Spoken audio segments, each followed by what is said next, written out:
ஒரு சின்ன கதை உதாரணமாக சொல்லலாம்.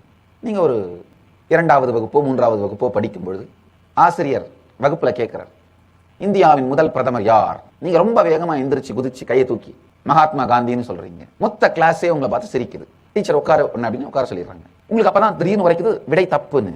நல்லா புரிஞ்சுக்கோங்க, அந்த நேரத்தில் நீங்க உணர்ற அந்த அவமானப்படுத்தப்பட்டதா உணர்றது, அந்த உணர்ச்சி வரும் பொழுது, அந்த அவமானப்படுத்தப்பட்ட உணர்வு ஏற்பட்டதுனால உடனே நீங்க என்ன முடிவு பண்றீங்க? எதிர்காலத்துல எப்பவுமே இந்த மாதிரி வேகமா எந்திரிச்சு எதுலையும் ஆக்டிவா இருக்கிறது என்ற ஒரு முடிவுக்கு வந்துடுறீங்க. கடந்த காலத்துல எப்பவோ நடந்த ஒரு நிகழ்ச்சிக்காக எதிர்காலம் முழுமைக்கும் நீங்க முடிவெடுக்கிறீங்க. அப்ப என்ன ஆகுது? 10 வருடம் 20 வருடம் அல்ல 30 வருடங்களுக்கு பிறகு ஆபீஸ்ல நீங்க உங்க டீமோட உட்காந்துருந்தீங்கன்னா கூட எல்லாரும் பிரசன்ட் பண்ணும் பொழுது நீங்க நினைக்கிற கருத்தை நீங்க வேகமா எந்திரிச்சு பிரசன்ட் பண்ண மாட்டீங்க. நீங்க ஆக்டிவா இன்வால்வ் ஆக மாட்டீங்க. உங்க கருத்தை வேற யாரோ சொல்லி நல்ல பேர் வாங்கிட்டு போயிடுவாங்க, ப்ரமோஷன் வாங்கிட்டு போயிடுவாங்க. இதுக்கு காரணம் என்னன்னா, அந்த மூல மனப்பாங்கு, இந்த சிறு வயதிலே உங்களுக்கு நீங்களே ஏற்படுத்தி கொண்ட சுய சந்தேகம், சுய வெறுப்பு, சுய மறுப்பு. அந்த சிரிச்ச உங்களுடைய கிளாஸ்மேட் எல்லாரையுமே நீங்க ஒரு விரோதிகள் மாதிரி மனசுக்குள்ள ரெக்கார்ட் பண்ணி வச்சிடுறீங்க.